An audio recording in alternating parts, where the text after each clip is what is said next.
I usually wonder if there's one fan of the Oklahoma City Thunder who despises AC/DC. Like they're just so sick and tired of hearing Thunderstruck being played every single game that they watch or go to.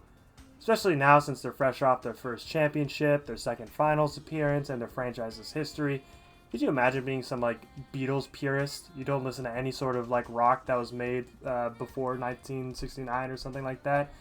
Meanwhile, your team is whooping other teams left and right on a nightly basis. You're the first seed. You're one of the greatest teams in NBA history, and you just can't enjoy it because they're just playing rock music. That cannot be me. Literally, my team was the 12th seed this season, but that'll be covered later.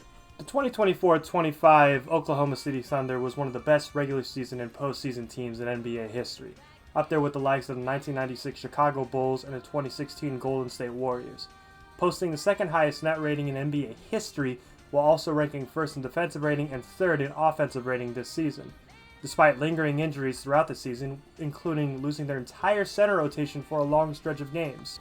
The Thunder were able to post a very impressive 68 win total during the regular season. However, their playoff run wouldn't be as dominant. In the first round, they had faced against the Memphis Grizzlies, a team that had faced major struggles throughout the regular season. The Thunder would swiftly defeat the Grizzlies in 4. The Thunder would then face the Denver Nuggets in the second round, defeating the beer-loving, horse-loving Serbian man and his team of injured goons in 7 games. In the conference finals, the Thunder would face the Timberwolves and would proceed to dog-walk and absolutely destroy the Timberwolves' style of play. Julius Randle specifically would become a non-factor, as his bully ball style would be cancelled out by the many defensive goons of the Oklahoma City Thunder. In the NBA Finals, the Thunder were heavily favored really against any team that would come out of the East. However, the Pacers and their demonic magic and sacrifices that they made along the way were able to take the Thunder to 7. Unfortunately, the devil would come to collect, and Tyrese Halliburton would tear his Achilles during Game 7 of the NBA Finals. With the one advantage that the Pacers had over the Thunder were able to dog walk in the second half and earn their first ever title. Immediately after winning their first title, the Thunder would extend their big three of Chet Holmgren, Jalen Williams, and Shai Gilgeous-Alexander. The big three going forward will cost about the same amount of money as the GDP of a small Caribbean nation. The Thunder financially are now one of the most expensive rosters in the NBA, well over the luxury tax and well into the second apron. So they're going to bite the bullet for this year to contend for back-to-back titles, something that hasn't been done since the Warriors. The only additions to the roster are Nikola Topic, who was drafted last year but tore his ACL before the draft, so he didn't play a single game this season. With Topic now on the roster, the Thunder have an actual point guard. One of the greatest weaknesses of the Oklahoma City Thunder was their lack of general playmaking across the board. SGA would carry the brunt, averaging the most assists out of anybody on the team, but at only 6.4 per Basketball Reference. Jalen Williams averaging 5.1 assists. In addition to adding Topic back to the roster, OKC drafted Thomas Sorber at 12th overall in this year's draft. Thomas is the definition of a lengthy individual. Standing at 6'9", he has a 7'6" wingspan, making him a versatile defender for the Thunder. This is on top of already having a stacked roster of lengthy individuals. I'm not kidding. The shortest player on the Thunder's roster is Lou Dort at 6'4", and he's their best defender on the team. In terms of depth, the Thunder have no shortage of goons who can shoot the lights out in any given night and defend like their life is on the line. At a glance, the center rotation seems to be a little weak, with Chet and Isaiah both missing significant time in the regular season. However, the Thunder can just slot somebody in and act as some sort of Draymond Green-esque defender in that scenario. The only weakness that they could potentially be thought of is their youth and inexperience, but that's all gone now. They're just fresh off a title. Although most of their core is still pretty young, averaging around 24 years of age, they're treating Alex Caruso like he's Father Time, or that he fought in the Civil War or something like that. He's only 30 years old! My only other real critique is that SGA should be playing at the 2, but just because of the way the roster is constructed, he's forced to play the 1. It's quite interesting because it's the same conundrum the Phoenix Suns had to deal with for the past 2 seasons with Devin Booker, Bradley Beal, and Kevin Durant, except that dumpster fire had absolutely nobody else to help them out.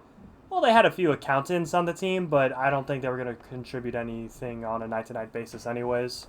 Although one thing of interest is that will OKC continue to use their 2-big lineup that they had been using throughout the regular and postseason? Defensively, there's virtually no team that can get to the rim with that lineup. However, it limits Chet Holmgren offensively with the trade-off of you're getting Isaiah Hartenstein as a passing hub along with the other limited playmakers in that lineup. Ideally, Isaiah Hartenstein would be coming off the bench as a 6th man along with Caruso.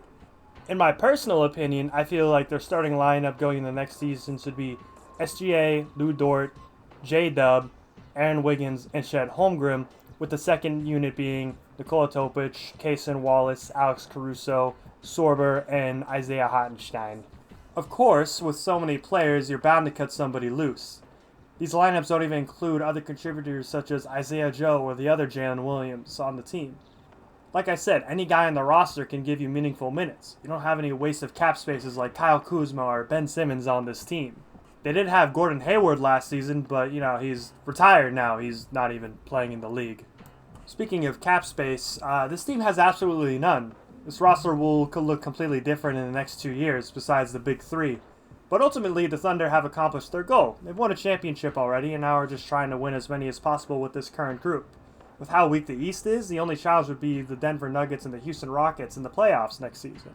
Injury luck will also be a major factor going into the next season. Both Chet and Isaiah have missed a lot of time, and they were lucky to be ready for the playoffs. But they were still taken by Nikola Jokic and a Denver roster that had literally nobody. All of their guys were injured, and they got taken to 7. Shortly after they won their title, the West immediately got stronger. Free agency kicked off, people were moving everywhere, the Nuggets were able to actually build a roster, the Rockets got Kevin Durant, and now the conference is once again just a complete nightmare for the Thunder. Granted, this is the West we're talking about, it's been like this for the past 25 years. Going into next season, I would pick the Oklahoma City Thunder to be my favorites to go back-to-back for the first time in this decade. Their overpowering offense and suffocating defense will take them through the regular season just fine, easily finishing top 2 in the conference. However, in this age of parity, it's very likely they'll face stiffer competition come the playoffs. However, for the time being, the West is a Thunderdome, and it's the Thunder that are in charge of it. Thanks for watching. I don't know why you are, but I appreciate you hearing me rant about some basketball team for however long this video is for. More content on the way. I'll try to be consistent. I can't make any promises, though.